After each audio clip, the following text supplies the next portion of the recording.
क्या आपने कभी सीरियसली सोचा है कि जिस देश में हम आज खड़े हैं उसका असली निर्माण कैसे हुआ?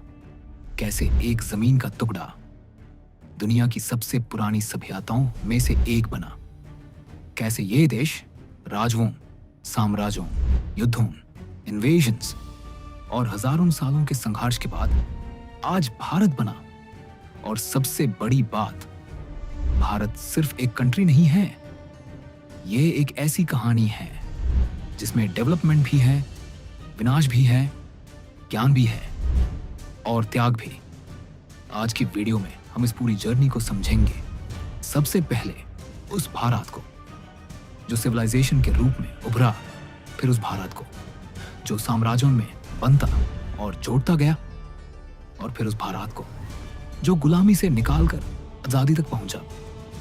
तो वीडियो को एंड तक जरूर देखना, क्योंकि ये सिर्फ हिस्ट्री नहीं है, ये भारत की आइडेंटिटी की कहानी है। और हाँ, अगर आपको ऐसी डॉक्यूमेंट्री स्टाइल वीडियोस पसंद हैं तो चैनल को सब्सक्राइब करना मत भूलना, क्योंकि आगे आने वाला कंटेंट और भी पावरफुल होने वाला है।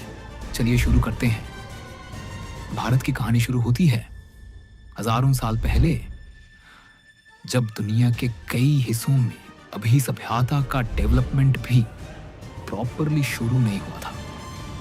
तब इंडियन सबकॉन्टिनेंट में एक एडवांस्ड सिविलाइजेशन खड़ी हो चुकी थी।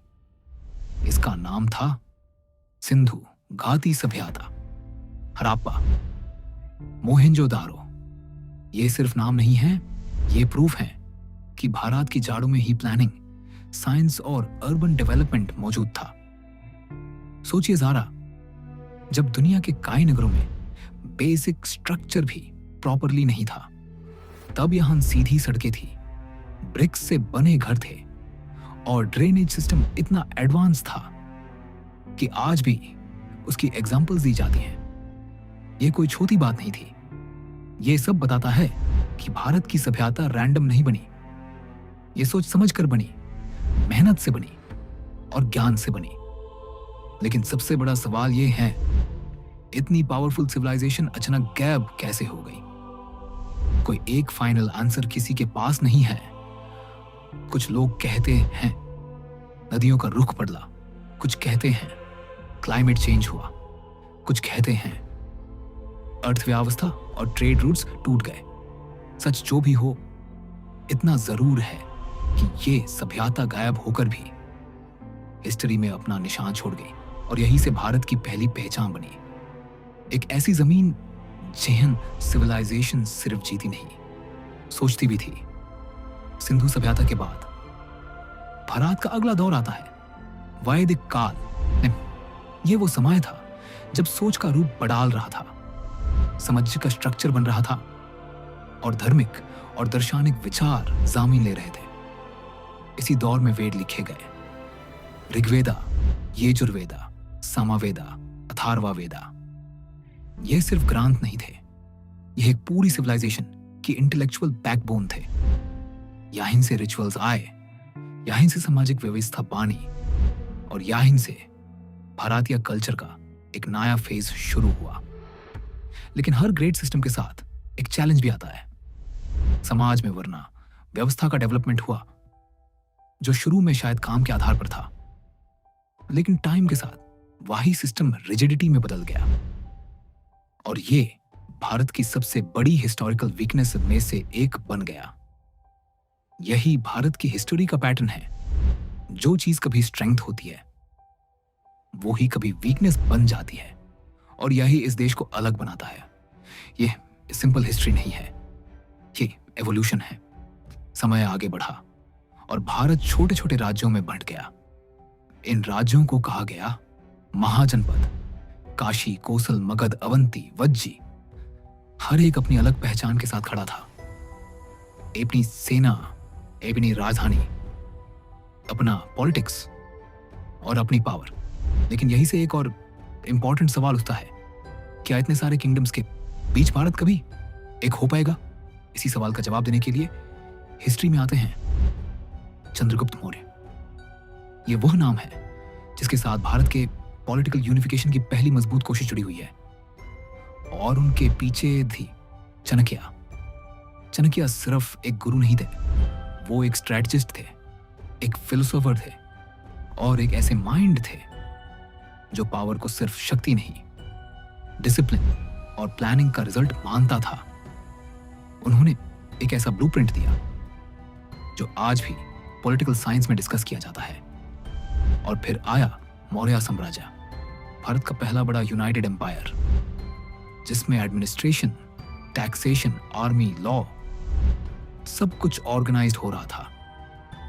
लेकिन इस एम्पायर का सबसे ड्रामेटिक ट्विस्ट आया अशोका के साथ। अशोका हिस्ट्री के सबसे पावरफुल रूलर्स में से एक, लेकिन उसकी स्टोरी का सबसे बड़ा पॉइंट उसकी जीत नहीं, उसका बदलाव है। कलिंगा युद्ध, एक ऐसा बैटल जिसमें इतना खून बहा, इतनी जान गई कि अशोका का दिल ही हिल गया।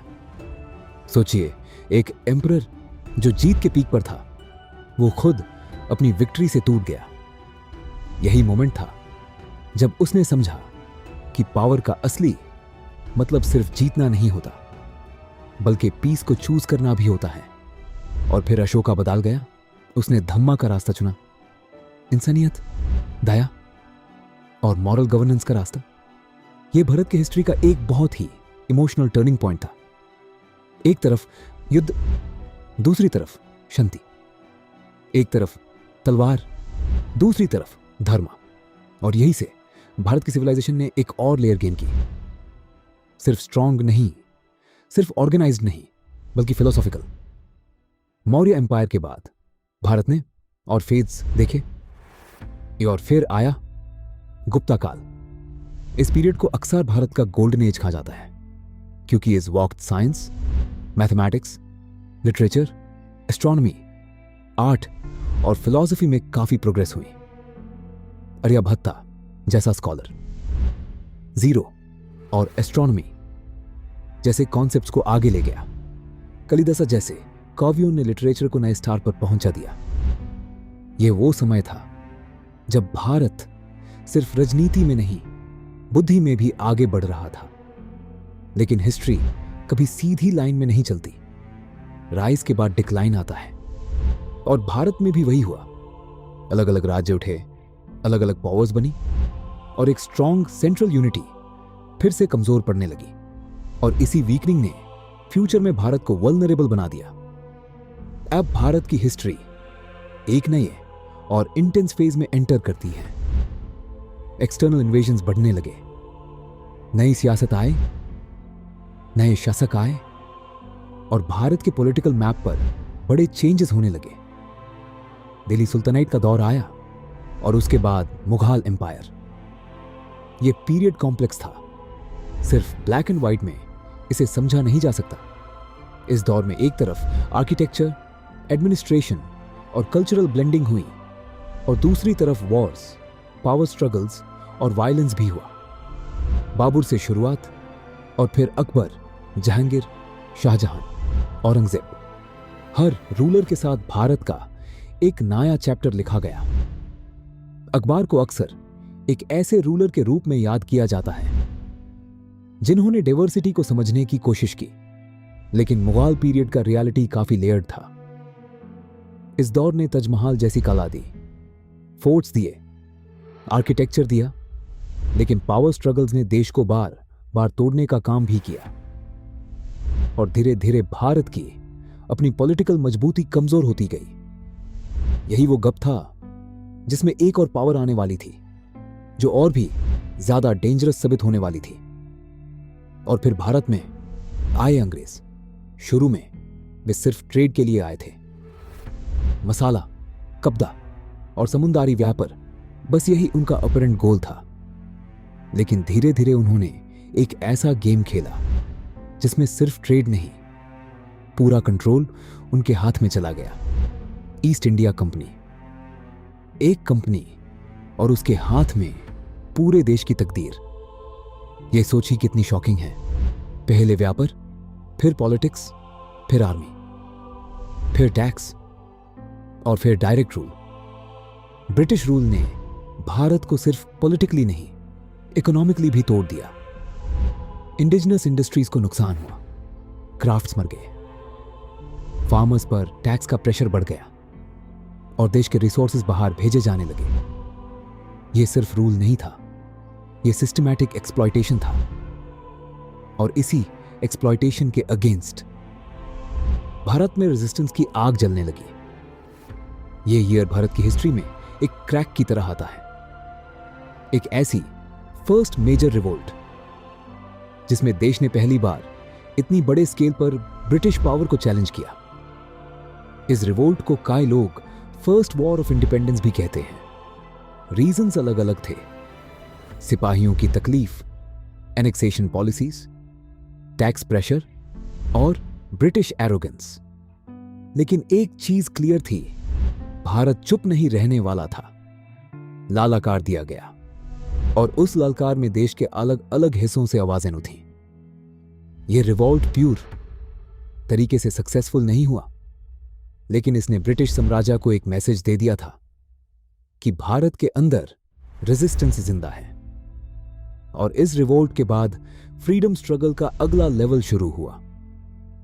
अब मूवमेंट और ऑर्गेनाइज्ड होने वाला था, और इस बार उसमें सिर्फ तलवार नहीं, विचार भी होंगे। अब भारत के इंडिपेंडेंस मूवमेंट में कई महान लोग आते हैं, लेकिन इन सबके बीच एक चीज कॉमन थी, आजादी। भगत सिंह, चंद्रशेखर आजाद, सुखदेव, राजगुरु, सुभाष चंद्र बोसे, महात्मा गांधी, जवाहरलाल नेहरू, सरोजिनी नायडू और हजारों अनजाने लोग जिन्होंने नाम से ज्यादा काम किया। भगत सिंह सिर्फ एक रेवोल्यूशनरी नहीं थे, वो एक सोच थे, वो यंग इंडिया की आवाज थे। चंद्रशेखर आजाद सिर्फ एक नाम नहीं, हिम्मत का सिंबल थे। और उनका एक ही मैसेज था, देश की आजादी किसी भी प्राइस पर। दूसरी तरफ गांधी ने अहिंसा और सत्याग्रह का रास्ता दिखाया। दंडी मार्च हो, नॉन कोऑपरेशन हो या क्विट इंडिया मूवमेंट, गांधी ने मास मूवमेंट को एक नए रूप में खड़ा किया। और सुभाष चंद्र बोस, उन्होंने भारत को यह सोच दी कि फ्रीडम सिर्फ मांग कर नहीं, लाड़ी भी जाती है। हर अप्रोच अलग थी, लेकिन गोल एक ही था, आजादी। और इसी स्ट्रगल ने भारत को एक ऐसा नेशनलिज्म दिया जो पहले कभी उस स्केल पर नहीं था। फिर आया वो दिन जिसका इंतजार पूरे देश ने किया था, 15 अगस्त 1947। भारत आजाद हो गया, लेकिन आजादी का मतलब सिर्फ सेलिब्रेशन नहीं था, उसके साथ पार्टीशन का दाढ़ भी था। लाखों लोगों की माइग्रेशन, वायलेंस, ट्रॉमा, यह सब भी हिस्ट्री का हिस्सा है। आजादी मिली, लेकिन उसकी कीमत बहुत बड़ी थी। और यही भारत की कहानी की सबसे पेनफुल ट्रूथ है कि हर ग्रेट विक्ट्री के पीछे किसी ना किसी का बलिदान छुपा होता है। लेकिन फाइनली भारत ने अपनी किस्मत खुद लिखना शुरू की। आजादी के बाद सबसे बड़ा चैलेंज था एक ऐसे देश को एक सिस्टम में लाना जो सेंचुरीज से अलग अलग पावर्स के अंडर रहा हो। लेकिन भारत ने यह काम किया। कॉन्स्टिट्यूशन बना, डेमोक्रेसी को अपनाया गया, स्टेट्स और यूनियन स्ट्रक्चर डेवलप हुआ, और एक ऐसा रिपब्लिक खड़ा हुआ जो दुनिया के सबसे बड़े डेमोक्रेसी में से एक बना। Education, industry, science, agriculture, infrastructure, सब सेक्टर्स में स्लो बट स्टेडी प्रोग्रेस हुई। स्पेस प्रोग्राम आया, इसरो ने दुनिया को दिखाया कि भारत सिर्फ हिस्ट्री का देश नहीं, फ्यूचर का भी देश है। डिजिटल इंडिया आया, मेट्रो सिटीज बनी, स्टार्टअप्स बढ़े, यंग जनरेशन ने नए आइडियाज के साथ ग्लोबल स्टेज पर इंडिया को रिप्रेजेंट किया। आज भारत एक अलग मूड में है, एक ऐसा भारत जो अपनी रूट्स को भी याद रखता है और फ्यूचर को भी चेस करता है। तो दोस्तों, भारत का निर्माण किसी एक दिन में नहीं हुआ, इसे बनने में हजारों साल लगे। सिविलाइजेशंस बनी, साम्राज्य उठे, युद्ध हुए, शांति आई, गुलामी आई और फिर आजादी आई। भारत का निर्माण एक इवेंट नहीं था, ये एक जर्नी थी। और आज हम जो भारत देखते हैं वो उन्हीं सब लोगों का रिजल्ट है जिन्होंने इस जमीन को अपना खून पसीना और ज्ञान दिया। अगर आपको ये वीडियो इंफॉर्मेटिव और सिनेमैटिक लगी हो तो कमेंट में लिखो जय हिंद। और हां, ऐसी ही और पावरफुल डॉक्यूमेंट्री वीडियोस के लिए चैनल को सब्सक्राइब करना मत भूलना। मिलते हैं नेक्स्ट वीडियो में। जय हिंद।